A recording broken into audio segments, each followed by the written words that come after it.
Köszöntöm a Fénytelevízió nézőit, és köszöntöm stúdiónk meghívottjait, a helyhatósági választásokon induló polgármester jelölteket, nevezetesen Sztráti Lehel urat, az ALDE jelöltjét, Bajko László urat, a Szabad Emberek Pártjának, a POL-nak a jelöltjét, és Nagy Zoltán urat, a Magyar Polgári Párt jelöltjét.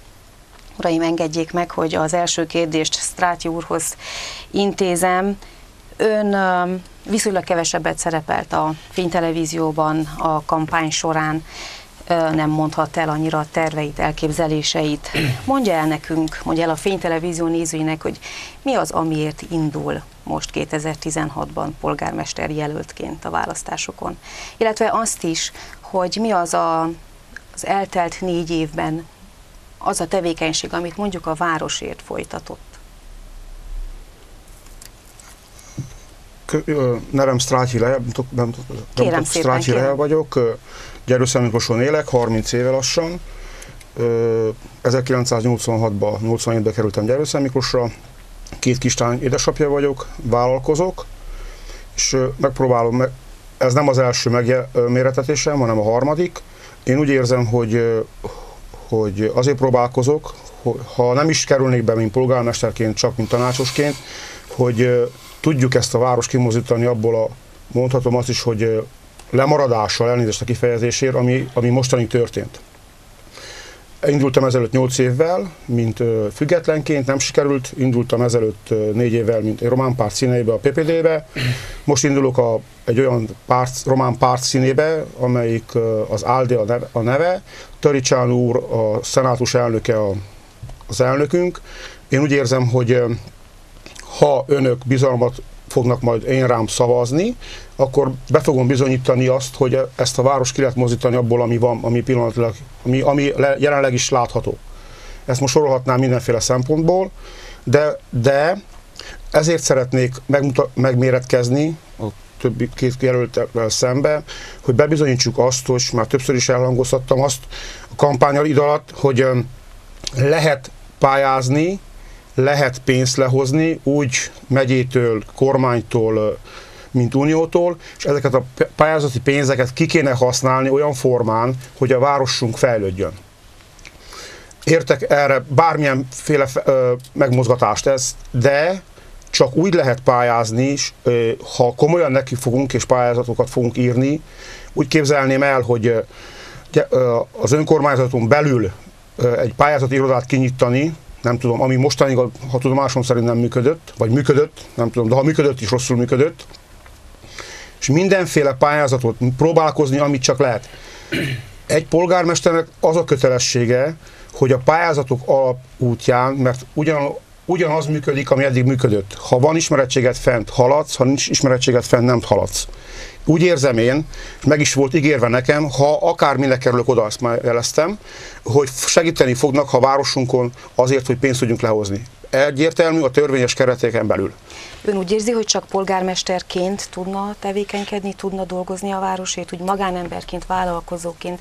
Mi az, amivel segítette a várost, a város életét, vagy mi az, amit hozzátett ön, mint Sztráti Lehel az elmúlt 4 évben, 8 évben, ahhoz, hogy mondjuk Gyergyószentmiklóson jobb legyen. Ezt azért kérdem, mert hogy mondjuk Bajko László például a polgárőrség keretében tevékenykedett, Nagy Zoltán úrnak meg gyakorlatilag munkaköri kötelessége volt, hogy az elmúlt 4 évben azelőtt is tanácsosként a városért tegyen. Ön mit mondana az elmúlt 4 vagy 8 évben, mivel járult hozzá a város fejlődéséhez? Közösségi élet, kultúra, sport, bármi?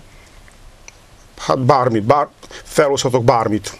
De most kezdem azt ugyanazt felsorolni és ígérgetni, vagy amit nem tettem meg mostanig, vagy ezután fogok megtenni? Nem. Nem vagyok az ígérgető az embereké, hanem a tenni levő emberekért szeretnék tenni. Uraim, önök már belekóstoltak az önkormányzati munkába hosszabb-kevesebb ideig. Mi az, amiért mégis úgy gondolják, hogy vállalják ezt az elkövetkező 4 évben vállalnák, hogy polgármesterek legyenek? Mondjuk Bajkóról kezdjük.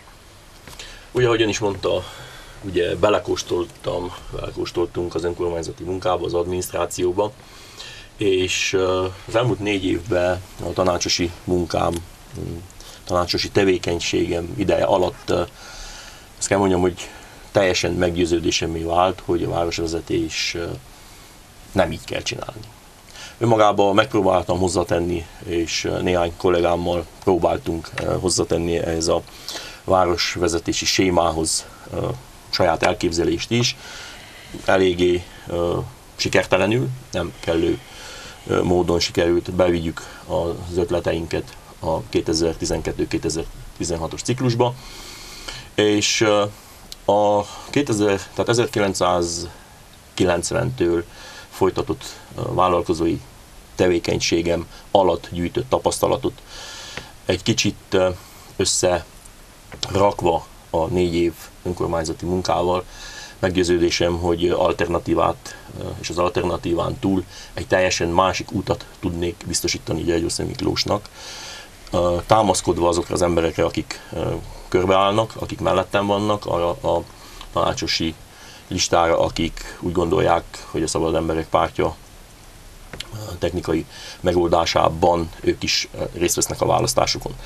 Nem csak magamra és ezekre az emberekre alapozok, nagyon sok szakember van, akivel az elmúlt időben, és nem az elmúlt 2 hétre gondolok, hanem sokkal hosszabb időintervallumra, folyamatosan megpróbáltuk beszélni a város gondjait, és eléggé sok konkrét megoldás született arra, hogy azokra a problémákra, amit nem sikerült kellő módon kezeljen az aktuális többségi városvezetés, hogy lehet leggyorsabban és leghatékonyabban reagálni. Értem, Nagy Zoltán úr, ön miért? Gyakorlatilag a legnehezebb időben alpolgármesterből polgármesteri teendőket kellett elvégezni, most úgy gondolja, hogy akkor polgármesterként megpróbálna az elkövetkező 4 évben. Miért? Picit még visszamennék, mert hogy szó esett arról, hogy ki milyen tevékenységgel foglalkozott azt megelőzően. Én el tudom mondani egyébként, hogy az önkormányzaton belül azért a lépcsőket végigjártam, hiszen tudni kell azt, hogy az IFTK-nál több évet tevékenykedtem, indítottam útjára a Gyergyói Finnapokat például, Esélyalapítványnál önkéntesként tevékenykedtem, a civil fórumokat szerveztük, majd így bekerülve a hivatalba, IFTK-ból voltam kulturális referens, külkapcsolatokért megbízott felelős, dolgoztam a magán és a magánszférában, tehát inkább a banki szférába, majd ugye önkormányzati képviselőként kezdtem el 8 évvel ezelőtt a feladataimat, és 2 évre rá alpolgármesterként folytattam, ez mintegy 6 éves időszakot vett fel az életemből. Úgy, ahogy említés történt az előbb, és úgy, ahogy ezt nagy többségében a városlakók is tudják, 1,5 éve ellátom a polgármesteri teendőket is, de ez nem azt jelenti, hogy 4 évig én voltam a polgármester, vagy 8 évig a városban. Tehát minden olyan egyébként teljesen normális, hogy kampány lévén megpróbálunk minél többet egy személyre ráhúzni, de azért megkérem mindenki vegye azt is figyelembe, hogy én az elmúlt 1,5 évig voltam, mint polgármesteri teendőkkel felruházott kolléga, és azért állok is mindenkinek a rendelkezésére, bármilyen elszámoltatást illetően. Azt, hogy miért vállaltam, hát először is azért, mert azt tapasztaltam meg az elmúlt időszakban, nem csak a 6 évnyi alpolgármesterségként, hanem a 1,5 évben is, amikor még nagyobb feladat hárult rám, akaratom ellenére, hogy én ezt a munkát, én ezt hivatásként meg tudom élni. Én szeretem ezt a hivatást, illetve szeretem Gyergyószent Miklóst. És úgy gondolom, hogy én ezért a hivatásból, a szülőföldemért, a szülővárosomért odaadóan tudok dolgozni, akarok is odaadóan dolgozni, és nem mondom egy percig sem, hogy minden legnagyobb rendben van, nagyon sok feladat van, nagyon sok tennivaló van, de mivel az az ember vagyok, aki tenni akar is változtatni a körülményeken, úgy gondoltam, hogy egy jó csapattal, aki felvállal engem is, azzal előre tudunk haladni. Nagyon sok kritika ér egyébként. Most ebben az időszakban, úgy ahogy említettem, valószínűleg normális is. Egyébként az lenne a normális, hogyha sok esetben nem hamis állítások hangzanának el, de hát ez most bele kell férni ebbe a dologba. Viszont egyre inkább azt hallom, hogy minden rossz, amit csináltunk az elmúlt időszakban, viszont erre azért fel szeretném hívni a nézőknek is a figyelmét, hogy történt egy érdekes helyzet, tehát vádolnak azzal, hogy nem jó az az út, amit elindítottunk, nem jó az az irány, és az a megvalósítások, amik megtörténtek, azok hasznavehetetlen, vagy nagy többségében nem jó irányba történtek. Ezzel szemben pedig az történt, hogy mostanig ellenzéki frakcióként az RMDS is belátva azt, hogy az a feladat, amit teljesítettünk, és az az út, amit kijelöltünk vállalható, megváltoztatta a véleményt, és engem támogat. Tehát történt azért a sok kritika ellenére egy olyan fordulópont a városban, amikor az ellenzék is az én jelölésemet támogatja. Tehát azért ez egy magáért beszélő dolog, úgy gondolom. Azt mondta az előbb, hogy egy percig sem gondolja úgy, hogy minden tökéletes lenne és minden jó lenne a városban. Akkor mit tart a legégetőbb problémának mondjuk jelenleg Gyergyószentmiklóson, és megválasztása esetén mi az mondjuk, amit elsőként, mi az a 3 dolog, amin elsőként változtatna, és hogyan?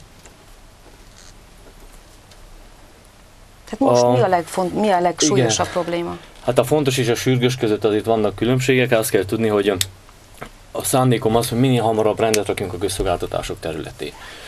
Ezzel kapcsolatosan korábban már történtek egyeztetések több féllel, és úgy ítélem meg, hogy a 2 közszolgáltatást, a fűtést, illetve a víz- és csatornahálózatnak a helyzetét, meg is van rám a megoldási javaslat, hogy szeretném ezt megvalósítani, ezt a nyár folyamán meg szeretném lépni, a harmadik pedig ezzel párhuzamosan kell menjen, hiszen most a pályázati kiírások elején vagyunk, a városi úthálózat rehabilitálásának készül most egy városra kiterjedő terve, és azt szeretném minél hamarabb elkészíteni, hogy az őszi kiírásokra meg legyünk vele, hogy tudjuk letenni finanszírozás kérésünket.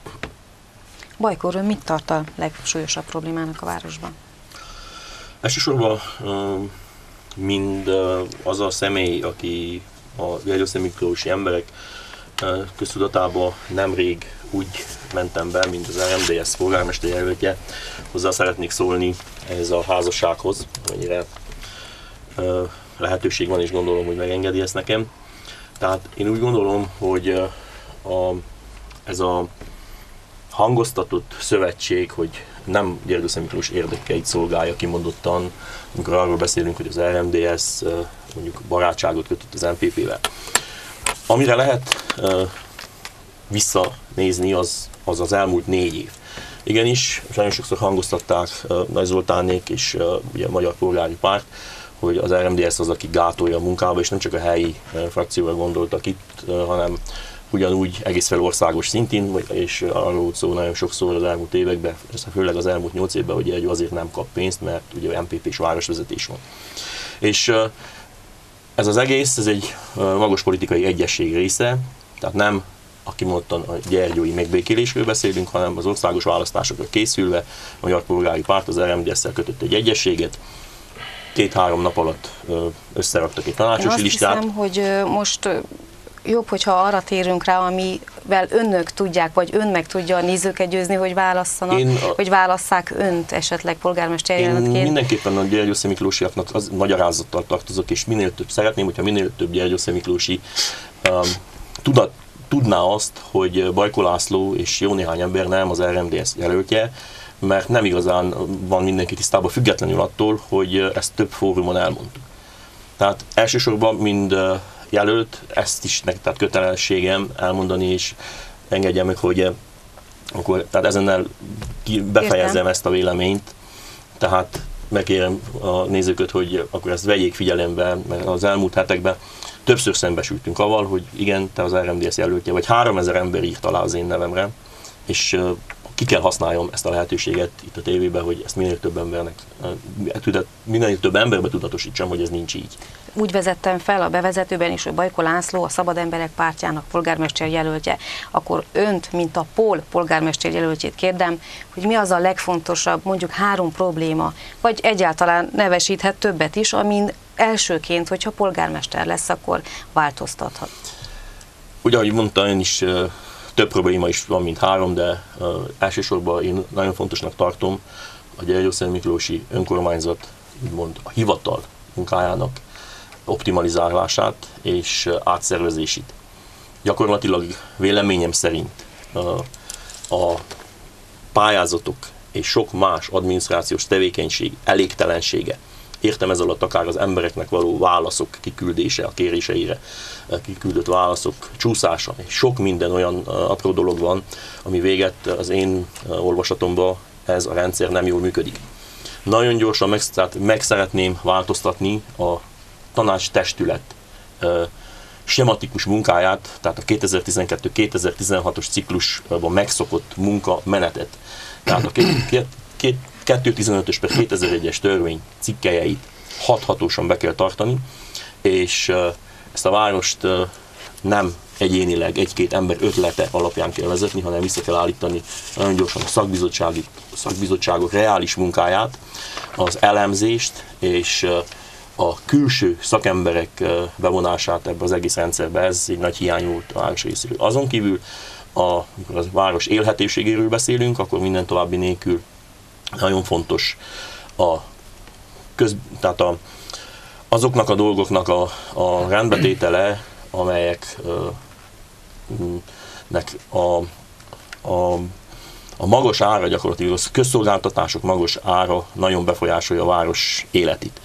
Tehát minden további nélkül a fűtés árának, a fűtés nem is annyira az árának, ez is egy része az egész fűtés szerződés, a fűtés problémájának a nagyon komoly és hathatós kivizsgálásának, rendbetételének az elindítását tartom fontosnak, ugye tudva levőleg egy ilyen 23 millió eurós számértékkel jeszteget minket ez a vállalat, ez a külföldi vállalat, aki véleményem szerint most már túl rátelepedett Gyergyóra, és a jövőbeli életünk, tehát a város jövőbeli helyzete, az, hogy csődbe jut ez a város, vagy egyáltalán a fejlődés útján úgy tudunk menni, mert attól függ, hogy a rosszul megkötött szerződések, tehát az előnytelenül kötött szerződések paragrafusaitól hogy tudjuk megvenni a Gyergyószent Miklósi emberi érdekeket. Strát, önt is kérdezném, hogy mit tart problémának, fontos problémának, súlyos problémának a városban, és ezeken hogyan változtatnak? Ha megválasztanak a választók, akkor a legelső, amit én elképzelek, hogy meg kéne fékezni azt a közszolgáltatásot, magyarul meg a gószát, hogy tovább a csődeljárás ellen ne folyjon. Ezt megpróbálnám úgy, hogy pénzt hozni, nem tudom milyen formán, majd ha oda kerülnék, akkor majd meglátnám, mi a megoldás. És az, ami megmaradt még a város tulajdonában, így a víz, ami a csatornáról beszélgetünk, hogy maradjon a miénk, mert jól tudod, hogy a fűtésünk, a parkolásunk és a szemétgyűjtés az már kiment a kezünkből, magyarul megmondva. Ez már nem a város tulajdona. Itt nagyon sok munkahely megszűnt, sok ember munkanélkül maradt, sorolhatnám ezt, az mostani vezetőség tudja, miről van szó. Megalakult, amit önök is jól tudják, a Vitalimissimum Kft., ami az történt, hogy a fizetésüket nem kapták meg az emberek, ami ez nem fog megtörténni az én jelenlétem alatt, biztos, és ezek az emberek nem, ha jól tudom, 25-26 ember bírósághoz kellett forduljon ahhoz, hogy megkapja a fizetését, utólag is aztán, hogy mi lett a vége, nem tudom. Még egy fontos dolgot tartok, az infrastruktúrát, amit leghamarabb, amit én meglátok, hogyha meg lehetne oldani, és gondolom lehetne pénzt hozni rá, hogy a városnak a központja megvan oldva már az aszfaltozásba, de itt a két, értem itt a központot, a Virágnegyed és a Bucsi negyed közt, amit egyáltalán csak kátyúzásot utolsó 8 évben, itt előttünk, amiről beszélgetünk, akkor kicsit oda kéne figyelni a romákra, sajnos ez egy nem csak Gyergyószent Miklóson egy gond, hanem mondhatom azt, hogy országos gondok vannak már egy picit, és körülbelül ennyi. Infrastrukturális fejlesztés, vízcsatornahálózat, hulladékgazdálkodás, itt már szó esett a fűtéshálózat, a GOESZA kérdés körét is említették. Folyamatosan ezek a témakörök elevenednek meg, esik szó róluk fórumokon, műsorokban, telefonálások során is egyáltalán.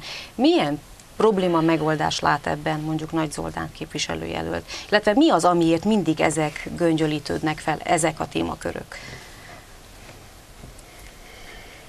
A fűtésről azért tudunk még beszélni, mert valamikor megoldódott a fűtés. Tehát ha mindenki visszaemlékszik, és nevetve, vagy beszélgettünk még a műsorkezdés előtt, hogy hoztam még ilyen olyan aktákat, magam most nem bányászom elő, mert nem tettem az asztalra, de hoztam olyan újságcikkeket, amelyek arról szólnak, 2004-es időszak és egészen 2008-ig, hogy mindenki vásároljon tűzifát, mert nem lesz fűtés. A következő, hogy be kellett zárni, nem tudom melyik iskolában, nem volt fűtés. A fűtés így nem oldódik, úgy nem oldódik, hideg van a tömbházakban, drága a fűtés. Minden, akkor is beszéltek róla, csak akkor arról beszéltek, hogy nincs. 2008-ban Mezei János, amikor megválasztódott polgármesternek, akkor 2008 júniusában iktatása után, júniusban iktatták, júliusban lezárták a gázcsapot a városba. elfeledkezik nagyon sok ember, aki erről beszél. És így ezek a történés sorozatok voltak, akkor is beszéltek folyamatosan, a közéletbe helyet kapott, viszont akkor mindig arról beszélünk, hogy miért nincs. Most arról beszélünk, hogy van, de miért nem jó így egyeseknek. Én úgy gondolom, hogy a fűtéskérdés meg van oldva. Viszont a működtetés illetően kell letisztázunk még olyan problémákat, amelyek bizonyos politikai síkra terelődve eljuttak egy olyan holdponthoz, annat most ki kell billenteni. Az, ami most folyamatában van, én azt látom ennek megoldását, és akkor nem kell ijeszgetni a lakókat sem a csődben menni sem, mert hogy ez még messze van, még ennek az esélye is. Fennáll természetesen az esélye, ha nem lépünk és nem oldjuk meg. Viszont azt kell tudni a fűtéssel kapcsolatosan, hogy voltak olyan tárgyalások, ahol személyesen ketten is jelen voltunk, és elmondta a fűtésszolgáltató, hogy ő ebből a városból így igaz ki akar vonulni. Két megoldást javasolt. Vagy vásárolja meg tőle nyomott áron akár az önkormányzat, kiváltva, nem egyeztünk árakról, annyit mondott, hogy nyomott áron, általa alul értékelt áron az önkormányzatnak felajánlja, vagy hanem hozzunk egy szakmai beruházót, aki ezt a rendszert átveszi, az árat ugyancsak nyomott áron ajánlotta fel, és működteti tovább a rendszert. Én a megoldást pillanatnyilag abban látom, és el is van indulva egyébként ez a folyamat. Ezek a tárgyalások nem sokára valószínűleg tartom, és nagyon remélem, hogy nyilvánossá válnak, de azt már lehet tudni, hogy a cégnek az elemzése folyamatában van, készítik elő egy folytatásra, és amennyiben van egy szakmai beruházó, aki átveszi a működtetését a rendszernek, megy minden tovább, sőt, amennyiben az előzetes beszélgetések értelmében folyik le az egész csere, úgymond tulajdonosi csere, akkor csökkenő amortizációval lehet számolni az árba, és mert hogyha nyomott áron adják el, és még akár alacsonyabb árról is lehet beszélni, de erről most nem kívánnék azért beszélni, mert ez még feltételes mód. Tehát én a megoldást abban látom, hogy megtalálni azt a szakmai beruházót, aki ennek a folytatását a rendszernek úgy vállalja, hogy működteti, hogy még beruház a városba, és nem a hálózatbővítésbe, hanem egy kogenerációs erőműnek a megépítésére, és tudomásom szerint ez is benne van most már a tervekben a későbbi működtető részéről, ami azt tudná eredményezni, hogy a rendszerben felhasznált falpritték, amivel a fűtést adjuk a hálózatba, abból elektromos áramot lehet előállítani, az elektromos áram értékesítéséből plusz bevételhez lehet juttatni a működtetőt, és ezáltal kiegyenlítődik a terviselés, és olcsóbb árat tud eredményezni, de azért hangsúlyozom, hogy feltételes módon fejezem ezt ki, amíg nem valósul meg, az nem tud az meg lenni, viszont az irányt látom, az irány jól is haladunk, hogy ez megvalósuljon. Ez volt a fűtés. Vagy még mondjak még a fűtésre visszatérve, többször is az a vád érte a városvezetést, hogy a közszolgáltatásokat, így a fűtést is eladta, más kézbe kerül. Az nem lehet megoldás, hogy itt ami volt, hogy egyrészt a város visszavenni nyomott áron, az nem, abban nem lát lehetőséget? A nyomott ár az is több millió eurót jelent. Tehát jelen pillanatban nem áll úgy, hogy a város költségvetése, hogy megvásárolni egyik, a másik pedig ebben kölcsönösen egyetértés volt a két frakció között, hogy nagyon kockázatos belemenni egy olyanba, hogy város pénzéből megvásárolni a rendszert. Ez most jogi környezetben érthető, úgyhogy az nem egy járható, de leginkább az a probléma, hogy a nyomott ár is az több millió, tehát 5-6 millió euróról gondolom én, mert nem volt megállapodás, de mindig fel lehet tenni a kérdés, akkor miért nem vettük, ha 6 év vettük, miért nem 5 év, akkor mi lett a fennmaradó 1 millióval, és stb. Illetve úgy eladósítjuk a várost, hogy nem marad pénz majd a későbbi fejlesztésekre. Tehát most jelen pillanatban nagyon vigyáztunk arra, hogy a város eladósodási rátája rendben legyen. Minimális az, ami le van terhelve a költségvetésből, éppen azért, hogy a későbbi pályázatokhoz szükséges önrészeket tudjuk biztosítani az elkövetkező időszakban. Még ami nagyon fontos, és tényleg a városlakót, a fogyasztót ez is érdekli, de az is, hogy mennyiért kapja meg ezt a szolgáltatást. Ennek az árának a módosítása le-fel az elkövetkező időszakban várható-e? Valószínűleg tartom, hogy igen. Minden további nélkül aktualizálás lesz. Hát természetesen a szándék az, hogy csökkenő irány legyen. Hát elindítjuk a procedúrát. Most én úgy gondolom, hogy túl elhamarkodott lenne bármit is ilyen mondani, de ár aktualizálásra sor fog kerülni, úgyhogy remélem, hogy akkor az előző tényezőknek függvényében, amit felsoroltam, akkor kedvezőbb ár fog tudni lenni. Bajko úr, látom, hozzá szeretne szólni? Én nagyon örvendek, hogy most Márnai Zoltán polgármester jelölt úgy látja, hogy a fűtés árát csökkenteni kell. Nem tudom, mennyire van közel ennek a kampányhoz, mert hogy ezelőtt még jó néhány hónappal a polgári frakcióval közösen az áremelés mellett kardoskodtak. De ez egy öröm számomra. Azon kívül az, hogy a fűtés kérdését, a fűtésszolgáltatás kérdését 2009-ben megoldott, tehát egy utat szabtak annak, hogy megoldásra kerüljön. Ez akkor nagyon sokaknak úgy tűnt, hogy ez rendben van. Amitől féltették mindig Jergyószent Miklós városát az ilyen tranzakciók hozadékaként, az az volt, hogy a magántőke, a magánipar, a magánprofitorientált mondjuk munka, amikor rátelepedik egy közösségre, akkor nincsenek mondjuk úgy, hogy határok. Tehát kiszolgáltatottá válik valójában a város. Tehát akkor, akik az ellen kardoskodtak, hogy egy lassúbb folyamattal valósuljon meg a fűtés felújítása, tehát kormánypénzekből úgy, mint Udvarhelyen, Toplicán vagy Csíkszeredában, azt azért tették, mert féltek attól, hogy egy adott pillanatban kontrollálhatatlan helyzet alakul ki. Na most sajnálatos módon ez a félelmük beigazolódott. Az én meglátásom szerint a fűtés szerződés megkötésében nagyon sok olyan pont van, ami a város számára előnytelen. Egyik ilyen pont, ami mindenképpen kihangsúlyozásra kell kerüljön, az, hogy megmagyarázhatatlan 13 millió euró kártérítést fogadott el az a csoport, azok az emberek, akik ezt a szerződést aláírták. És azon túl az egész fűtés kérdésben nem a megoldás a lényeg, hanem az ár. Tehát 2008-ban már, a 2008-as kampányígéretekben megszemenően elhangzott, hogy olcsó fűtés. 2012-ben ugyanúgy nagyon sok szó esett, és az évek folyamán rengeteg szó esett arról, hogy olcsó fűtés. Tehát ezt a többház lakók tudják leginkább eldönteni, hogy ez a fűtés jó, de minden, csak épp, hogy nem olcsó. És itt technikai problémák vannak, tehát a befektetés mértéket. Azt mondja, tehát Nagy Zoltán úr, jelölt úr elképzelése szerint is, ugye, úgy, ahogy mondja, voltunk közös tárgyalásokban, egy 5-6 millió volna akár ennek a rendszernek az ára, ami tényleg sok a költségvetésünkhöz képest. Senkiben nem tevődik fel a kérdés, hogy akkor egy reális piaci, 5-6 milliós piaci áru fűtés rendszer miért kérnek 23 millió eurót. És azt, amit Nagy Zoltán mond, az úgy, ahogy mondta, hogy egyelőre még csak deklaratívon lehet kezelni, mert hogy faktikusan papírral csak az van alátámasztva, hogy hozzávetőleg 23 millió eurót kér a várostól egy ügyvédi iroda, a jogi procedúra folyamataként egy ilyen elsődleges felszólítással. Nem szeretném vérfélbe szakítani, engedem, hogy reflektáljon, viszont ha csak a fűtés kérdésről itt beszélgetünk, akkor lehet, hogy még holnap is itt ülünk, és még sok olyan téma van, amiről szerintem a nézők szeretnének hallani, hogy azokban milyen elképzeléseik vannak. Igen. Röviden megkérem szépen. Szeretném elmondani, hogy azért jöttünk el, hogy arról beszélünk, mit akarunk csinálni, arról beszélni, hogy ezelőtt mi volt, hogy volt, lehet, de nem biztos, hogy most kell megtenni. A legnagyobb problémája egyébként a fűtésnek az volt, hogy folyamatosan elpolitizáltuk. Most is arról beszélünk, hogy ezelőtt így volt, úgy volt. A lakókat úgy gondolom az érdekli, hogy van-e házban meleg, nincs meleg, meg tudják-e fizetni. Azt, hogy meg tudják-e fizetni, erre csak 3 számot akarok mondani, hogy az előbb említést tevődött Udvarhelyre és Csíkszeredára. Ők kormánypénzből feljavított rendszerrel rendelkeznek, gondolom a jelölt urak megnézték, hogy ott mennyi a fűtésára.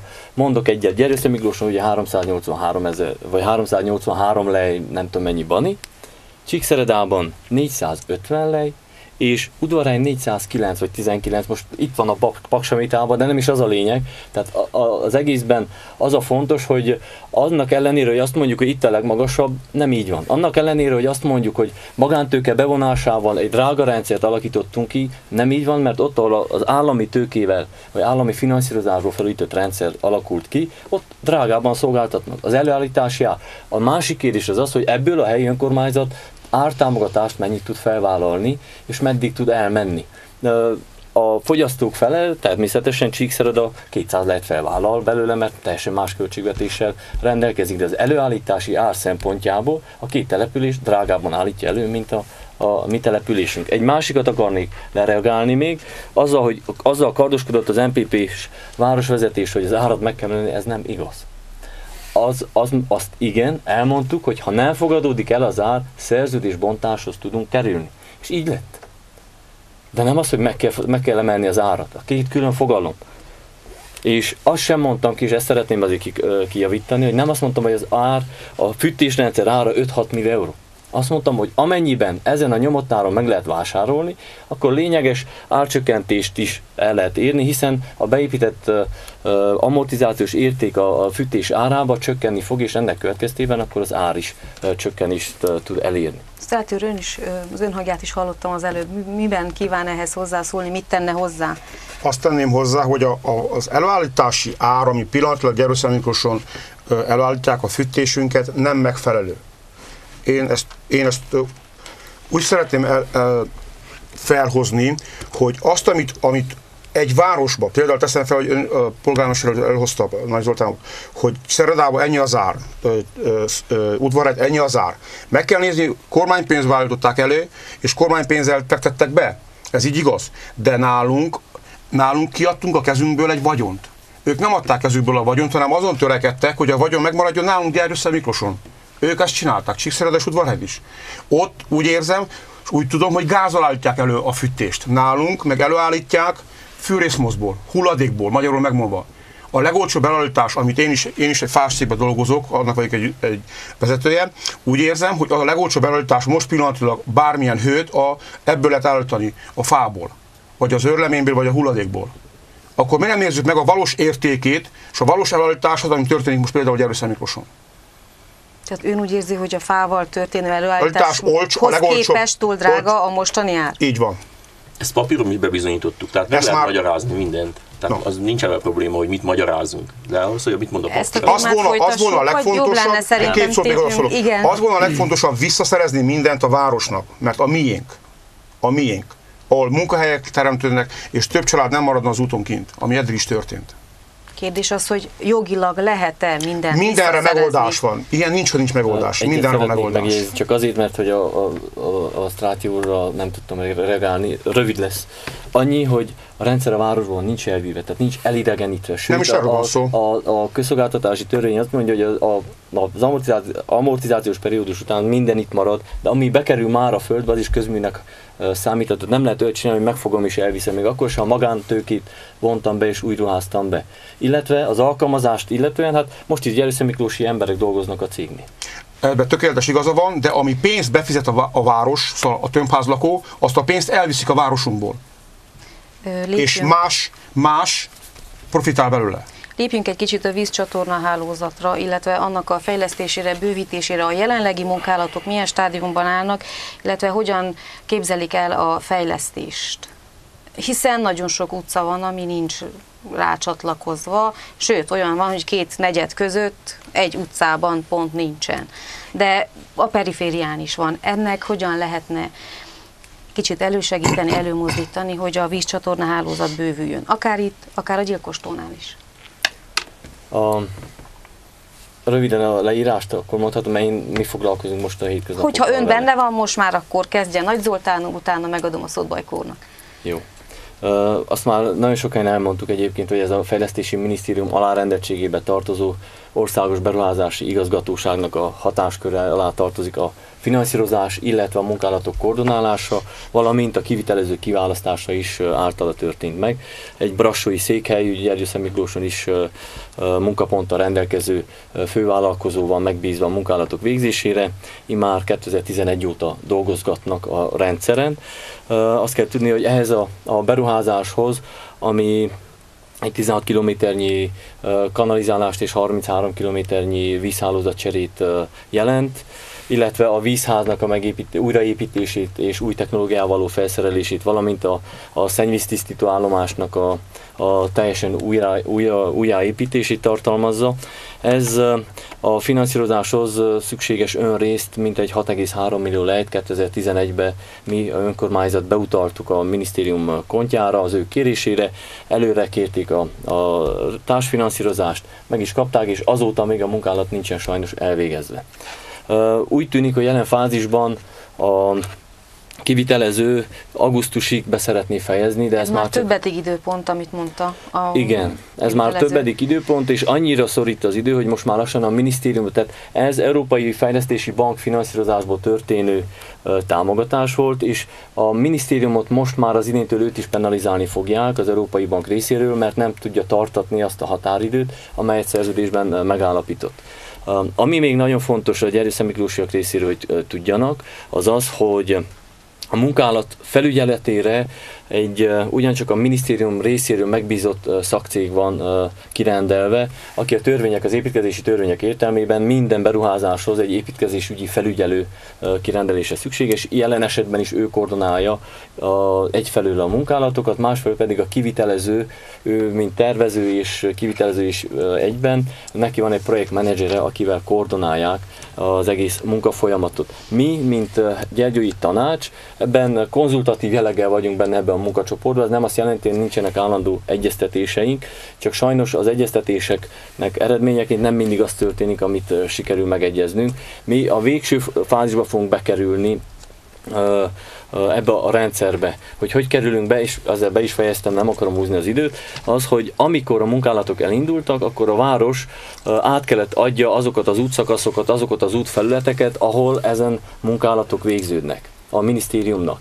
A minisztérium az elsődleges haszonélvezője az egész beruházásnak, és amikor a rendszer elkészült, üzembe helyezték a rendszert, akkor fogja a minisztérium visszaadni a városnak. Tehát mindaddig, amíg a rendszer nem működik, még bár nincs is a mi kezelésünk. De ezen a rendszerem, ebben a munkálatban még mindig nincs benne a teljes Ebben a rendszerben, igen, most térek le arra, hogy az említett kilométernyi hosszak vannak. Ez, amikor üzembe helyeződik, akkor a munkálatok befejezését követően 6 hónapon belül üzembe kell helyezni az egész rendszert, és 2 évig garanciális működtetésbe kell tartsa a kivitelező az egész beruházást. Ez az idő alatt bármilyen meghibásodás történik a városban, a kivitelező terhére és garanciájára fog ez majd kihatni.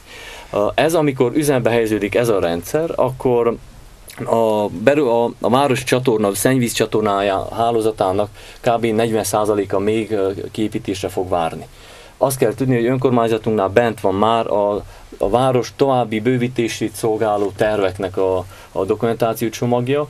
Elkészítünk arra az esetőségre, hogy amennyiben pályázati lehetőség vagy más finanszírozási forma adódik, akkor tudjuk benyújtani a további fejlesztésekre. Ezt külön kell kezeljük a Gyilkostótól, és csak azzal be is fejeztem. A Gyilkostónál ott is el van indulva már nagyon régóta egy olyan folyamat, amely nem hogy el van indulva, meg is van állva, hiszen ott egy olyan kivitelező került a víz és csatornahálózat kiépítésére, illetve a szennyvíztisztító és derítőállomásnak a megépítésére, akivel az együttműködési szerződést fel kellett bontanunk, reaktualizáltuk a terveket, és felküldtük megint a minisztériumnak a beruházás folytatásra céljából.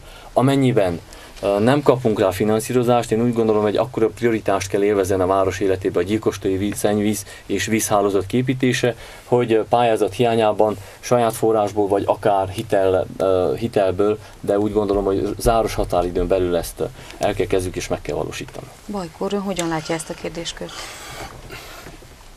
Tehát Zoltán az aktuális helyzeteket elmondta. Én sajnálatos módon, ha nem tetszik, akkor is nem tudok másról beszélni, csak azokról a problémákról, amik esetleg meggátolták, hogy bizonyos dolgok nem valósuljanak meg, és itt elsősorban a gyilkostói vízcsatorna hálózatra reflektálnék.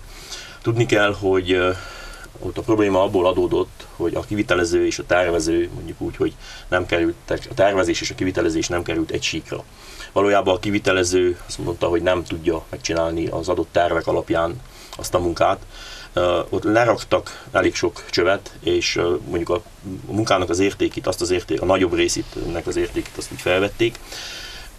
De a probléma nem el van. A probléma avval van, hogy tehát elkészült egy terv, amit ki kellett volna vitelezni, és valaki tévedett, és nincs felelősségre vonás. Tehát az elmúlt időben ez volt téma a Gyergyószent Miklós önkormányzatában, hogy rendben van, hogy a tervező tévedett, a sziklába tervezte a csöveket. A kivitelező nem tudja megcsinálni, de valaki már vonódjon felelősségre, és azt a kárt, amit a városnak okoztak, azt fizessék ki. Tehát senki nem vonódott felelősségre. Ez a nagy gond. És utána meg az történt, hogy újra tervezés, tehát a kinti csatornahálózat, ami 7 millió értékű terv volt, azt olyan szinten kibővítette a városvezetés, hogy majdnem duplázódott. Na, itt az a terv, az a projekt, ami mentén ment ez az egész befektetés, itt megbukott, mert hogy egy tervet nem lehet 30%-nál nagyobb értékkel felemelni, mert nem fogadják el. Nekem volt a beszélgetésem, és ezt Nagy Zoltán is tudja, dokumentációt adtak, biztosítottak, hogy tudjunk elmenni a megfelelő helyekre, hogy próbáljuk felvenni ezt a kérdést, tehát hogy a gyilkostói vízcsatornarendszer induljon újra.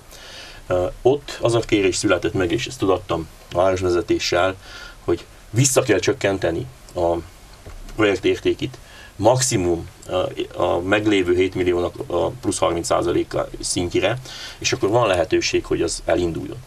Így csak beszélünk róla. Tehát tetszik, nem tetszik, ez nem egy mai projekt, és lépések nem történtek arról. Felelősségvonás, következő lépés is.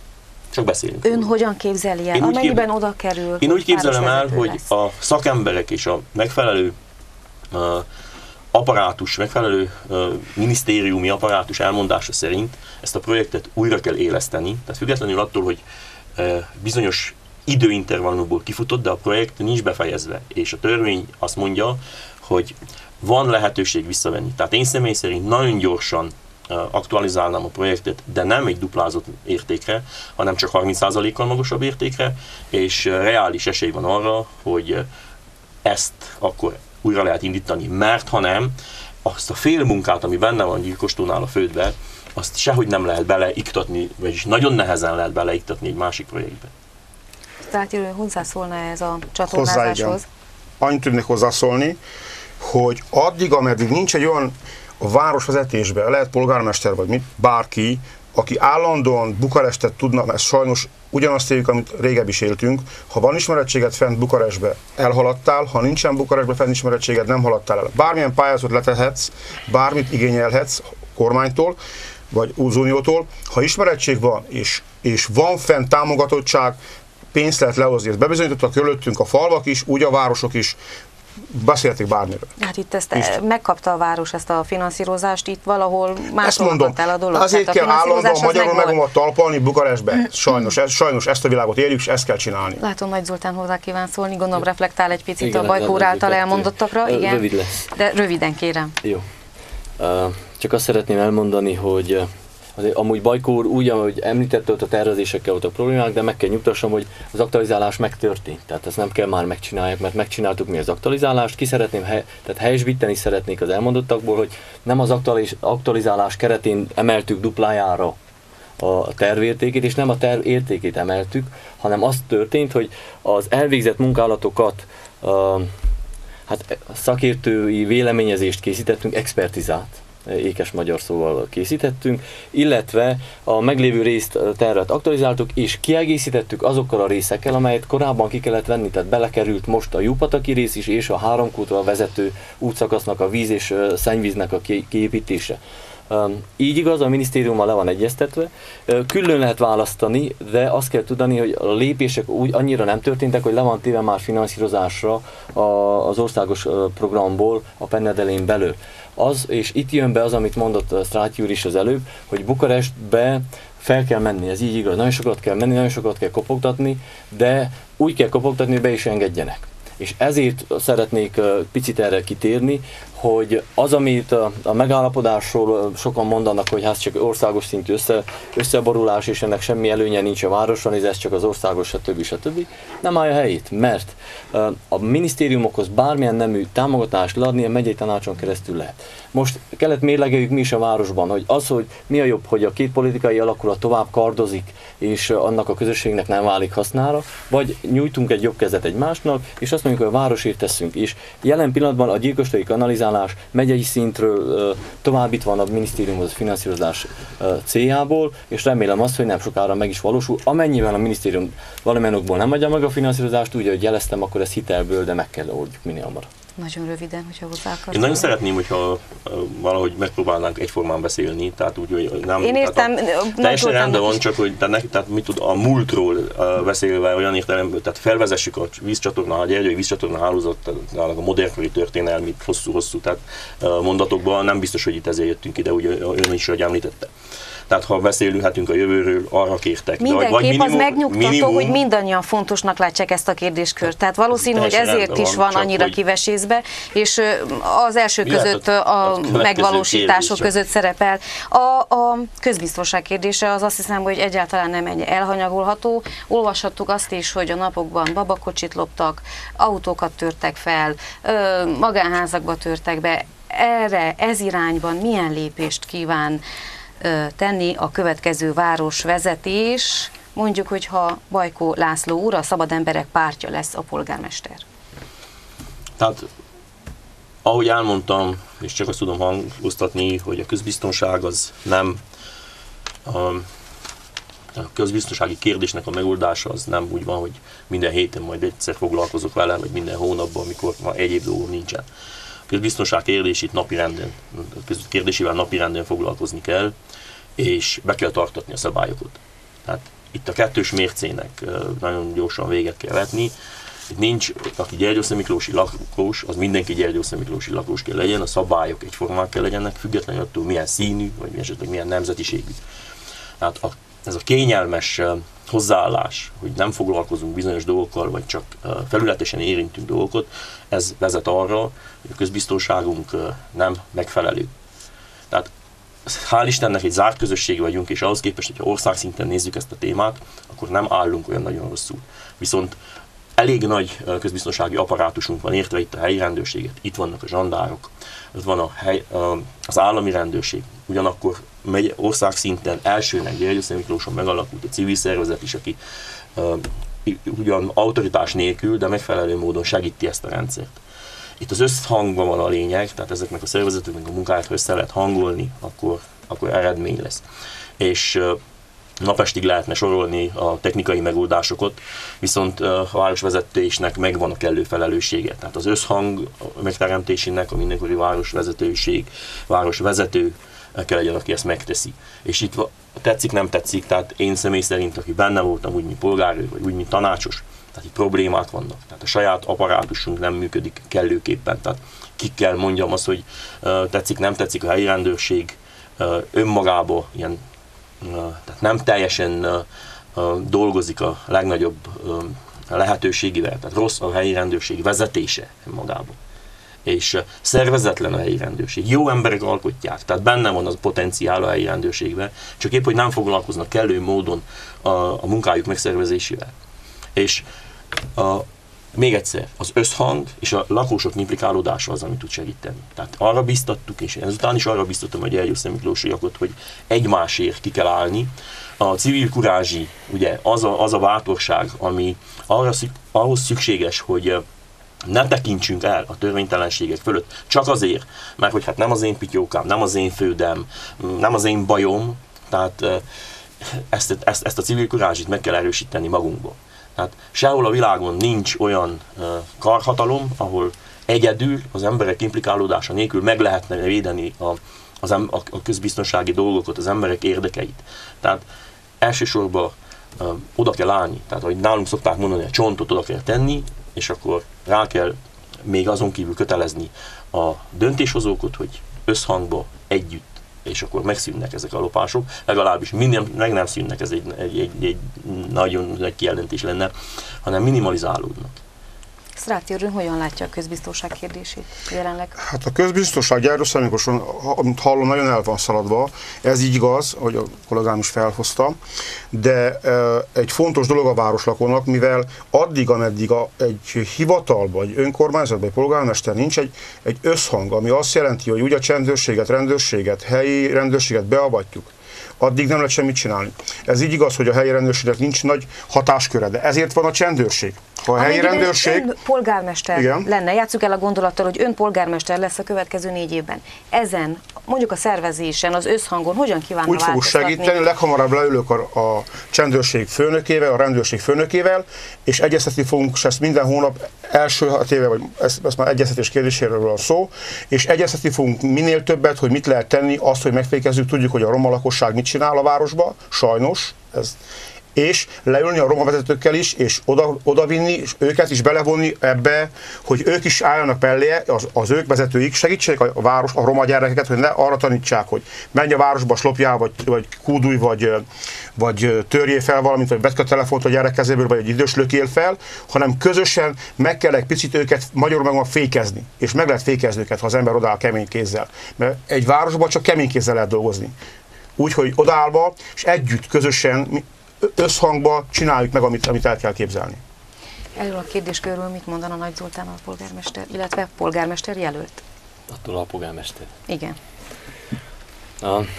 Én is úgy gondolom, hogy ez egy akkora horderejű probléma, hogy ezt nem lehet egy szereplőként megoldani. Tehát önmagában az önkormányzat egyedül nem képes rá, sem a helyi rendőrséggel, nem ide partnerségi együttműködésre van szükség, ugye a más közbiztonsági szervekkel, akár a csendőrök, rendőrök, de a civil szervezetek részéről is nagy segítségre van szükség, hiszen egy jól működő polgárőrség, úgy gondolom, hogy az is tudja segíteni ezt a tevékenységet, habár sajnos nagy hatáskörrel nem rendelkezik, de jelzésértékkel tud részt venni ebben a rendszerben. Viszont mehetünk mi, mint hatóságok, vagy akár a polgárőrség, hogyha a lakosság részéről nincs meg az a másik oszlop, amivel ki tudna minket egészíteni, hiszen nagyon sok olyan probléma van, amely abból is adódik, hogy nem kellően vállaljuk fel azt, hogyha probléma okozódik a városba.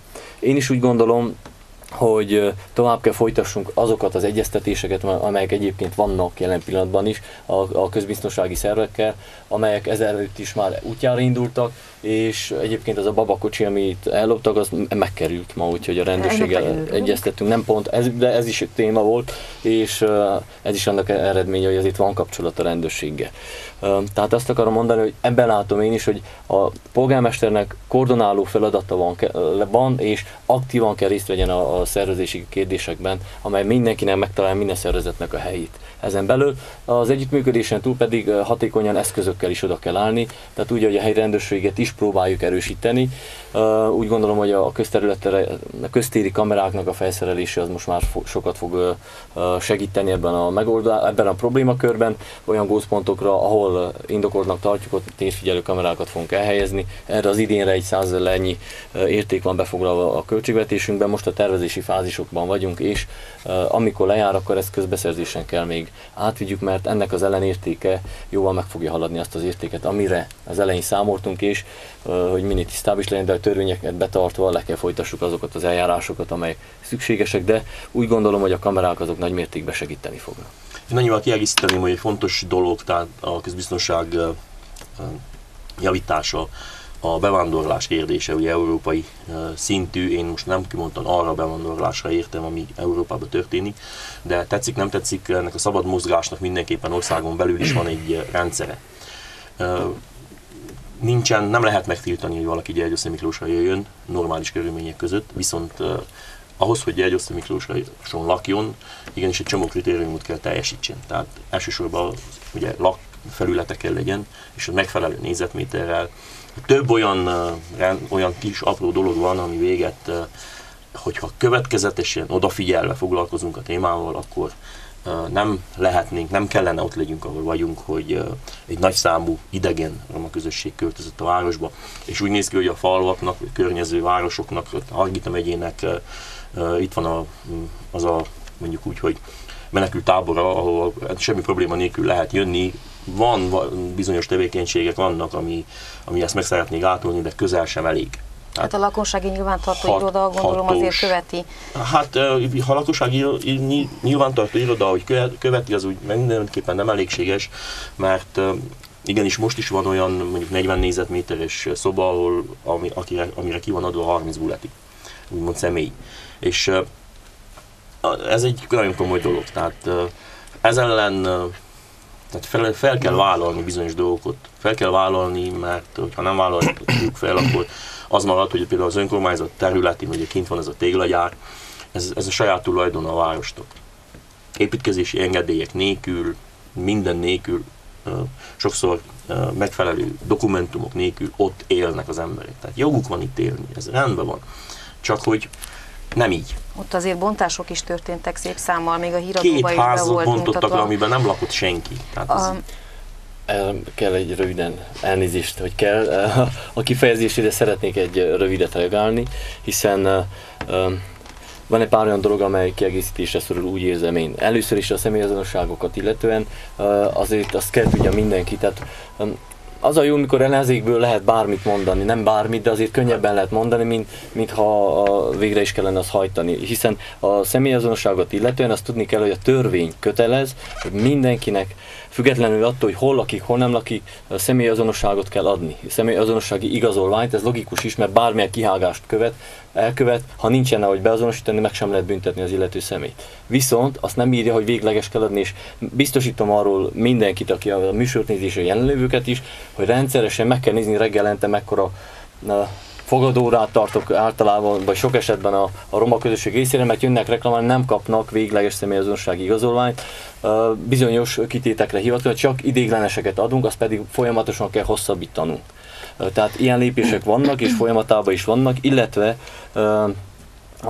így van, önkormányzati tulajdonú az a terület, azért lett az, mert most nemrég sikerült betelekönyvesztetnünk az önkormányzat tulajdonába, viszont azt is tudni kell, hogy ha lakást bontunk, amelyikben laknak, nem lehet kitenni az útra az embert, hanem lakást kell nekik adni. Uraim, tehát kell biztosítani. Időhiányában sajnos sok olyan témát nem fogunk tudni érinteni, amiről szót kellene ejteni, mert érinti a lakosságot, viszont egy kicsit menjünk a jövőbe, tekintsünk a jövőbe, mondjuk, hogy önöket egyenként kérdezem, majd megválasszák polgármesternek. Kezdjük Sztráti úrral például. Önt megválasszák polgármesternek, hogyan képzeli el a képviselőtestület összetételét? Illetve hogyan képzeli el a munkát a majdani képviselőtestülettel? Hát egyszer várjuk meg június 5-től, lássuk ki, melyik pártszínébe hányan kerülnek be, és utána leülni mindenkivel, és elbeszélgetni, hogy mi az elképzelésünk, mert ezt csak közösen tudjuk meg végre vinni.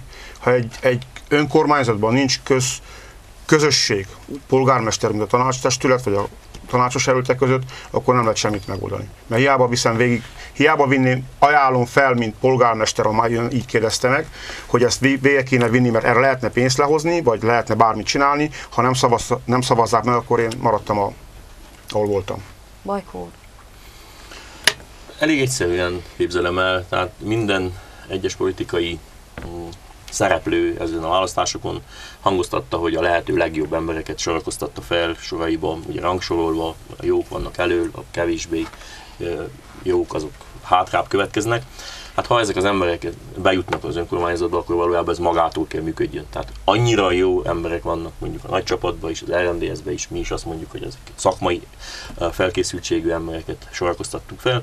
A polgármester dolga, legyen az bármilyen színekben, nem lehet nehéz. És mindenki azt mondta, hogy jóhiszeműen, senki nem mondta azt, hogy nem a városért akar dolgozni, és ha mindenki jóhiszeműen és a városért akar dolgozni, akkor mitől lenne nehéz dolga egy polgármesternek.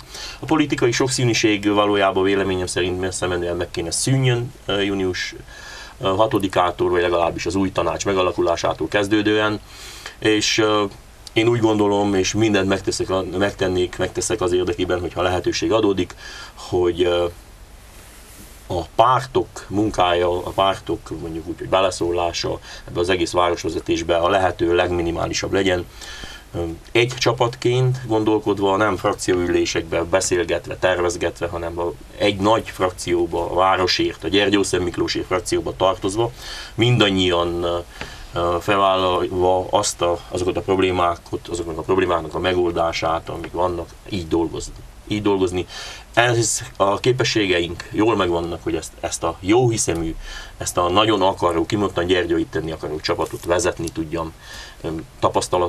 Az a tapasztalat is megvan, és úgy, ahogy mondtam, ami fontos, az a külső segítségnyújtási szándék is megvan, amikor doktorok kimondottan nem csak a szószoros értelemben egészségügyben dolgozókra gondoltam. Következő kérdés, kinek a segítségére számíthatna, ki milyen támogatásra számíthatna polgármesterként? Én személy szerint, amikor elvállaltam a polgármester jelöltséget a kollégáim és azoknak az embereknek a felkérésére, akik ezt megtették, én mérlegeltem ezt az egész helyzetet, és mielőtt nem néztem körül, mondjuk úgy, hogy ki az, aki engem és minket segíteni tudna, addig nem is adtam választ.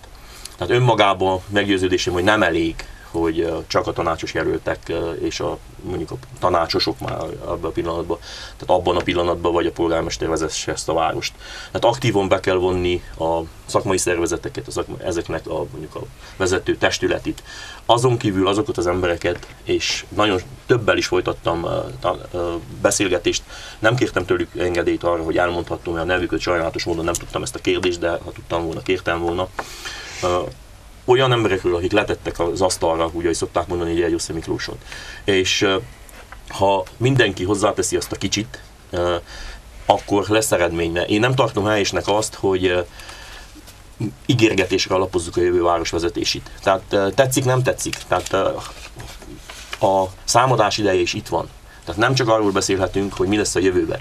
Mi, főleg Sztrájk Győrű mindenképpen csak arról tud beszélni. Én egy kicsit a múltat is tudom érinteni. Viszont akkor, amikor egy olyan jelöltről beszélünk, aki 8 éve a városvezetésben van, akkor tetszik, nem tetszik, a jövőbeli ígéreteket mindenképpen a múltra kell támasztani, és az emberek csak úgy tudnak mérlegelni, hogyha erről beszélünk. Mert én azt hittem, amikor megkaptam a Magyar Polgári Pártnak a szórólapját, ahol 7 pontban leírják, hogy mit szeretnének tenni, és mondtam is egy tévéadásban, hogy ezt a Google-ből másolták ki, mert gyakorlatilag nagyjából egy nagy része olyan, amit az emberek szeretnek hallani. De tévedtem, mert hogy kicsit utána néztem, és a 2008-as, tehát a Magyar Polgári Pártos vezetőknek a 2008-as ígéretei, azok kísértetiesen hasonlítnak a 2012-ösökre.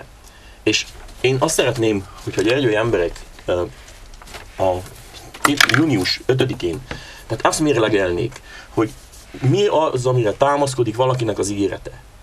Tehát mit tett le az asztalra György Miklóson, mit lett le akár csak a magánéletébe, hogyha nem volt lehetősége letenni máshova, mert hogy nem hiszem, hogy újra és újra be kellene dőlni az ígérgetés politikájának, mert 12 pontot is elemezhetnénk, nincs rá idő, ön ahogy mondta, de tényleg számadás ideje van, és higgyék el, ha nem is tűnik, és nem is szép az, hogy én erről beszélek.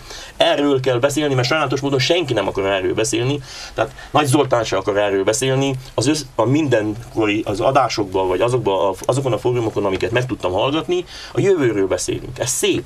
Ez nagyon szép, csak beszéljünk a múltról, mert hogy nem ejtőernyővel esett be a Magyar Polgári Párt, és kimondtam Nagy Zoltán se György Miklósra most. Lássuk Nagy Zoltán polgármester jelölt, erről miként vélekedik. Kezdjük az elsővel. Jó, akkor kezdem az elsővel, hogy az új képviselőtestület összetételét hogyan képzeli el, amennyiben polgármester lesz. Jelen pillanatban a tények azok beszélnek. A tények pedig azt mondják, hogy a jelenlegi a 6 versenyben levő politikai alakulat közül 2 van, aki azt mondta, hogy már most elkötelezi magát egy együttműködés mellett. Már most 2 csapat van, 2 24 fős csapat egyébként a többihez viszonyítva a lényeges különbség, hiszen 10 vagy 10 alatti létszámú csapatok vannak már a többiek úgymond versenyben, és ez a 2 csapat az, aki az én direkt frakcióhoz tartozó, nagy csapathoz tartozó frakciómhoz, a Magyar Polgári Párt 24-es csapata, illetve az RMDS, ugye ezt már többen is, vagy mindannyian valószínűleg tudják, aki támogatásáról biztosított. Tehát én úgy gondolom, hogy a polgármesteri beiktatás követően ebből probléma nem tud lenni, hogy válvetve tudjuk előrevinni a sorsát ennek a városnak. Erre most nem térnék, hogy milyen hozadéka van, de erről már sokat is beszéltünk, viszont együttműködésről lévén szó, én nagyon nagy kérdőjellel vagy fenntartásokkal tudom elképzelni azt, hogy most a politikai kampányban ráhordok kígyó békát bizonyos frakciókra, és utána azt mondom, hogy június 6-a után akkor én meg akarok velük barátkozni, és együtt akarok működni. Nem tartom én valószínűleg, hogy így 6-a után együttműködésről lehessen beszélni, de ez a személyes véleménye. Tehát konkrétan én azt látom, hogy a testületen belül nagy bizonyossággal nem lesz probléma a június 5-e után, hiszen 2 olyan frakció fog helyet kapni a testületben, akivel együtt lehet válvetve előre haladni. Következő kérdés, a támogatás. Milyen támogatása? Kiknek, milyen segítségre számíthat polgármesterként? Mindazon csapatok, csoportoknak a támogatására és intézményeknek, akikre az elmúlt másfél évben, mert hogy azóta vagyok a város élén helyettesítőként, számíthattam. Fontos megjegyeznem, hogy ide beletartozik a megyei tanácsnak az intézményrendszere is, ott nekünk is nagyon jó tanácsos jelöltjeink vannak, ugye Mezei János vezetésével megyei tanácsban is lesz képviselete a városnak, úgy az MPP részéről, mint az RMDS részéről, tehát mindenképp a megyei intézményeknek a támogatására is segítek, a kormány részéről is, illetve pályázati források, de amikor kormányról beszélek, nem csak a román, hanem a magyar kormánnyal kapcsolatosan is, úgy látom, hogy együtt fogunk tudni működni. Egy perc, a harmadik kérdésre is válaszoljon, amit végül is ön tett fel. Illetve említettem azt, hogy már megkezdett dolgot, tehát nem arról beszélünk, hogy mit szeretnénk, hanem az, ami már van, és egyébként a megyei együttműködés kapcsán már több mint közel 2 millió eljött be támogatás a városba, kb. Azt megelőzően 1/10 volt, úgyhogy látszik az eredmény ennek. Annyit szerettem, igen. Azt mondta, hogy az előző kampányhoz nagyon hasonlít a mostani kampány 7 pontja. Igen. Ez ön szerint baj, vagy nem baj, hogy mondjuk folytatásról beszélünk? Egy bővített mondatban szeretném zárni a támogatás kérdését. Akikkel még szeretnénk is együttműködési megállapodást is aláírtunk már, az a helyi vállalkozók szövetkezete, megyei főnökfelügyesség, a szakiskolák vezetői, megyei tanács, azt már említettem, és helyi. Tehát olyan partnerségekre számítok én, akik szakmailag egymást kiegészítve tudjuk a várost előre vinni. Ezért feltennék egy kérdést engedelmivel, tehát hogy a Magyar Polgári Párt írta alá, vagy az önkormányzat? Mit? Ezt az együttműködést a szakmai szervezetekkel. Tehát most, amit ön említ, hogy aláírtak mondjuk a gyermeki szakmai szervezetek. Az önkormányzat részéről én. Jaj, tehát most ön ne felejtse, hogy egy jelölként van, tehát ő az, hogy végzi a munkáját, az úgy rendben van. Végzem, és ezt szeretném tovább vinni. Tehát arról beszélünk, számadás idő, nem Magyar Polgári Párt kérdésére. Nem csak a hiányosságok kell számolni, nem el kell ismerni, hogyha volt valamilyen megvalósítás. Azt kérdeztem, hogy amennyiben Nagy Zoltán, vagy akár ön, vagy Stráti úr polgármester lesz az elkövetkező 4 évben, milyen együttműködésre számíthat? És az, amit elindítottam, mi számítok a későbbiekben is, illetve akiknek a hathatós együttműködésére számítok, az az egyházak és a pedagógusok, hiszen én meggyőződésem, hogy hit nélkül nem lehet várost vezetni, és a pedagógusokra nagyon nagy szerep hárul abból a szempontból, hogy ők nevelik a jövő nemzedékét, és együtt közösen kell ezt a várost arra szintre vigyük, ami élhetővé válik. A 8. vagy a 8-as, 2008-as és a 2012-es vállalások, én meg vagyok győződve, hogy nem kísértetésen hasonlít, sőt, én kíváncsi lennék arra 2016-os. 2008 és 2016, majd a világhálón mondjuk úgy, hogy a Facebookon, vagy más formában majd megfeltesszük, hogy meg kell nézni, így igaz. Az így papír, a beszéd. Az a jó, hogy tehát az érdekes, hogy Bajkó úr arról beszél, mi mit csináltunk, vagy mit nem csináltunk, de nem beszél arról, hogy mit szeretne ő csinálni. Tehát ezt feláldozott 5 percet az idejéből, arról beszél, hogy mi mit mulasztottunk el, arról is lehetne beszélni, mit szeretnének megvalósítani. Azért kell beszéljek a polgármester úr, vagy jelölt úr, mert ön nem akar erről beszélni nekem. Mindenki jelöltnek meg volt a maga műsor ideje, amikor elmondta a terveit. Igen. Én most azt szeretném, hogyha zárszóként... Jó, akkor és akkor lezártam. Értem. Jó. Azt kell tudni, ugye hangsúlyoztam, hogy másfél év vagyok polgármesteri teendőkkel felruházott, vagy megbízott alpolgármesterre a településnek. Az elmúlt másfél évért bármiért felelősséget vállalok. Azelőtt is csak tudni kell, hogy azt a vállalást, amit 2012-ben Mezei Jánossal az élen a csapat vállalta, az derékba lett törve, és pont azért lett derékba törve, nagyon jól tudja itt az asztalnál ülő mindenki, hogy azon személyeknek köszönhetően, akivel bizonyos személyek az asztalnál egy társaságban ülnek. Tehát derékba volt törve egy olyan ciklus, amikor most azt kérik számon, hogy derékba kivettük a forgalomba, és akkor mit tudtatok belőle megvalósítani. Ne zárjuk negatívan, uraim. Tehát engedjék meg azért, hogy azt a mondatot, ez az asztalnál ülünk, még egy társaságuk, tehát ez azért már egy kicsit úgy gondolom, hogy gyerekes, mind felhozás, tehát lehet, hogy elveszett a fonal, de fel kell venni akkor újra. Azt mondanám, hogy ha arra gondolt esetleg, hogy a polgármester kérdésére, akkor minden további nélküli törvényes dolgok vannak, és nem hiszem, hogy azt én vagy ön kéne eldöntsük, hogy akkor ez most helyes vagy nem helyes, az igazságszolgáltatás halad az útján. Amennyiben Mezei János ártatlan, és ez bebizonyosodik, akkor minden további nélkül biztos, hogy komoly kár érte, de megkapja a kellő kártérítést, és lesz szerintem joga lehetősége rá, hogy minimum anyagiakban azoktól az emberektől, akik rosszul döntöttek, vagy akár jelentettek igazságtalanul, attól számon tudja kérni az okozott kárt. Azon túl, ahogy említette ön a pályázatokat az egész este, arra gondoltam, hogy a végén majd csak erre is szó kerül. Tartozok önnek egy dolog, tehát egy pontosítással, hogyha lehet. Lezártuk ezt a programot, mert lett volna egy mondatom. Még 5 perc, még 5 perc legyen. A kollégák kérték, hogy még 5 perces a műsoridő, és még zárszóként azért meg kellene szólítani a választópolgárokat is, hogy miért menjenek el, úgyhogy nagyon szépen kérem, ha reflektálni akarnak, tényleg röviden. Jó, a két program közötti hasonlósággal annyit szeretnék elmondani, hogy azok a vállalások nagy része folyamatában van, sok meg is valósult belőle, és úgy gondoltuk, hogy a 2008-ban megszabott irányvonal most is követendő, hiszen olyan vállalásokat tettünk, amely bármikor megállja a helyét. Azt az adósságomat is nagyon röviden szeretném letudni, ugye ha a Gyergyó TV-ben a műsorban nem volt konkrétan pontszerűen, hogy általán megemlítesse, hogy mi lesz a téma, ezért én 68 pontot nem tudtam fejbe megjegyezni. Remélem nem most. Tehát a pályázatokról beszélve, értem. És akkor itt átadnám Nagy Zoltánnak azt a listát, amelyben 14 tengelyén 68 pontba pályázhatott volna Gyergyószék Miklós 2010 az elmúlt ciklusban, és ezt nem lehet külön választani. Tehát volt, most a 2014-2020-asban vagyunk, azelőtt voltunk a 2008-2013-asban. Tehát ebben a ciklusban, amit említettem, tehát 68 helyen pályázhattunk volna, 14 tengelyen. Ehhez képest pályáztunk egy tengelyen, és ott 7 pontot érintettünk, és ez mind a turisztikai irodának a megvalósításáról szól. Tehát átadnám majd, mikor úgy lesz, akkor elemezze. Ugyanakkor elhoztam azt a papírt is, és ez is csak egy mondat, amiben a 2014-2020-as tengelyen kell pályázni, tehát hogy a következő 4 évben, mikor leülünk, akkor még véletlenszerűen sem legyen az, hogy nem tudtuk, vagy nem elfelejtettük, hogy a pályázati iroda nem volt megfelelő. Tehát itt van az a 10 fő tengely, ezt most már nem, tehát a fő irányvonal, ahol, hogyha lesz idejük, akkor ezzel foglalkozzanak. Jó, köszönöm szépen. Amennyiben ön lesz a polgármester, akkor gondolom, hogy ez a pont elő van készítve, elő vannak készítve. Ez egy könnyű dolog, azt jelenti a polgármester. Akkor majd adják át, ha mégis Stráti lenne, akkor megkérem, adják át neki is. Segítsenek, a segítő szándék az önökben megvan.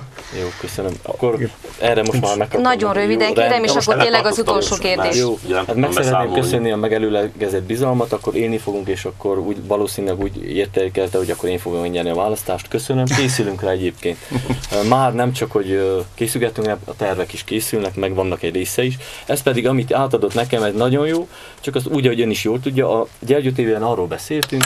Jó, de fontos, bocsánat, a másik helyi adóban arról volt szó, hogy kérdeztem, hogy az elmúlt 4 évben kérem sorolja fel, hogy hova lehetett volna letenni, és hol nem tettünk. Az első oldalon olyan kiírások vannak, igen, de engedjék meg urak, átadott nekem egy dokumentáció csomagot, számokat is felsorolva, hány pályázati lehetőség volt. És az első oldalon 3 már 2009-es.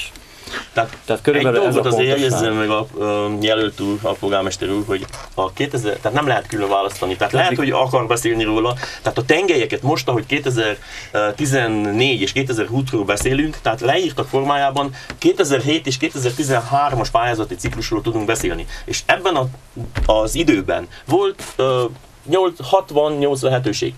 Arról beszéltünk, és ezekből önök kihasználtak 7-et. Kérem, nézze vissza. Ilyen vehemenciával beszélgetni kampányban, nem tudom, hogy lehet majd együtt dolgozni 6-ától, de azért mindenképp megkérem önöket, hogy zárszóként szólítsák meg a nézőket, miért menjenek el, mozgósítsák. A tegnapi lakossági fórumon meglepően kevesen voltak. Vajon ilyen az érdeklődés? Mivel szólítanák meg a nézőket, hogy vasárnap menjenek el, és belátásuk szerint arra jelöltre adják voksukat, akiket érdemesnek tartanak. Miért szavazzanak, miért menjenek el voksolni, és miért szavazzanak például Stráti Lehelre? Köszönöm. Én komoly ígéretet kaptam a kormány részéről, amit be is fog tudni bizonyítani, és a tanácsjelölteim is ott voltak a beszéden, hogyha megtalálnám nyerni a választásokat Gyergyószék Miklóson, ha polgármesterként, ha tanácsosként, bárhogy, hogy az első lépés, ami lesz, felvisznek Bukarestbe, és meg fogják mutatni azt, hogy mivel magyar városként vagyunk itt Gyergyószentmiklóson, hogy nagyon sokat fognak segíteni fentről a kormánytól, a román kormánytól. Bajkó úr, ön mivel? Hát elsősorban ugye én arra kérem a gyergyószentmiklósiakat, hogy menjenek le szavazni, tehát nem maradjanak ki ebből a döntésből. És én amit tudok mondani magamról és arról a csoportról, csapatról, aki mellettem áll, az az, hogy mindannyian bizonyíthatóan megpróbáltunk az elmúlt években úgy élni, hogy ez most át lehet nézni, rá lehet tekinteni, hogy eredményesen dolgoztunk, cselekedtünk akár civilként és mindenféle formában közösségé. Nem kenyerünk, nem az én kenyerem az, hogy ígérgessek, soha nem volt az. Tehát engem úgy ismernek barátaim, ismerőseim, hogy Bajkó László, amit megmond, az úgy szokott lenni. És úgy, tehát nagyon-nagyon nagy dolog kell történjen, hogy az ne úgy legyen. Én nem az ígérgetés politikáját szeretném 2016-tól kezdődően promoválni. Én azt szeretném, hogy ahogy már többször is említettem, hogy a lépésről lépésre való munka, a következetes munka jellemezze Gyergyószentmiklóst, és a felelősség. És a felelősséget úgy gondolom, hogy nem lehet csak mondjuk deklaratívan kezelni. Igenis, fel kell vállalni olyan dolgokat, amit az elmúlt 30 év, vagy akár 27 évben sokan nem mertek megtenni, és néhány kérdésben a város azért van ott, ahol van, mert mindig csak a választópolgár szavazatát kerestük, és nem azt kerestük, hogy nem számít, hogyha néhányan nem szavaznak ránk, mert nekünk komoly céljaink vannak, akkor is megcsináljuk. Tehát a lényeg az benne, hogy egyenesen, becsületesen, következetesen és a lehető legjobb szándékkal szeretnénk vezetni ezt a várost, és ami ki lesz zárva innen, a mese, az ígérgetés és a folyamatos probléma tologatás. Nagy Zoltán úr, mit szólna a választó, mit mondana a választópolgároknak, mivel buzdítaná őket? Én úgy, ahogy első perctől is tettem, én most is legnagyobb célkitűzésemnek azt tűztem ki, vagy azt tartom, hogy Gyergyószentmiklóst különbé szeretném tenni, mint más települést is. Nem attól szeretném, hogy különbek legyünk, hogy sárdobálunk, hanem attól legyünk különbek, hogy tudjunk egymásnak kezet nyújtani, és tudjunk egymásnak szemébe nézve partnerként együttműködni. Amikor partnerségről beszélek és készfogásról, nem csak a saját közvetlen környezetemről beszélek, hanem ebben a partnerségek és készfogások városába beletartozik mindenki, aki a városért tenni akar, de az is, aki úgy gondolja jelen pillanatban, hogy nem szeretné ezt, hiszen a közös az érdek. Úgy érzem magamban, hogy megvan a kellő elhivatottság bennem, a kellő tapasztalat az, hogy ezt meg is tudjam csinálni, és a kellő odaadás, hogy hivatásként éljem meg ezt a feladatot. Tudom az utat úgy Budapest, mint Bukarest felé, tudom az utat úgy Gyulafehérvár felé, mint Szeben felé, tudom a procedurát, hogy mit hova kell vinni, kivel, hol kell tárgyalni, megvan a megfelelő tapasztalat és kapcsolatrendszer, illetve most már az együttműködés kapcsán megnyílnak olyan kapuk is a város számára, amelyek ezidáig zárva voltak. Megvan hozzá az elhivatottságom mellett a saját csapatom is, a Magyar Polgári Párt frakciója részéről, illetve megvan a támogató csapatom is az RMDSZ részéről. Úgy ítélem meg, hogy az utat tudva csapatban nagyon sok mindent meg fogunk tudni valósítani a városban, ehhez pedig nem csak mi vagyunk szükségesek, hanem a lakók is. És én ezt kérem most a végezetül a választási kampány utolsó mozzanatába, hogy kérem erősítsenek meg törekvésünkben, hogy jól döntöttünk-e, amikor a város érdekében összefogást szorgalmaztunk, és ha igen, akkor jöjjenek és támogassanak szavazatukkal, mutassanak irányt, hiszen úgy, ahogy egyik gyergyói ismert szereplő megfogalmazta, most van az az idő, amikor a lakóság bíróként fel tudja mutatni a sárga és a piros lapot is, vagy akár a zöld utat tud adni annak a kezdeményezésnek, amellyel előjöttünk a közösség elé. Erre kérem én a gyergyói lakósokat. Köszönöm, hogy itt voltak, és sok sikert kívánok önöknek, a nézőknek pedig megköszönöm a nekünk szentelt figyelmet. Ne feledjék, vasárnap helyhatósági választások lesznek, a szavazókörzetek és az ehhez kapcsolódó részletes információkat a Fénypontból megtudhatják. Szép estét, a viszontlátásra! Jó estét kívánok! Viszontlátásra!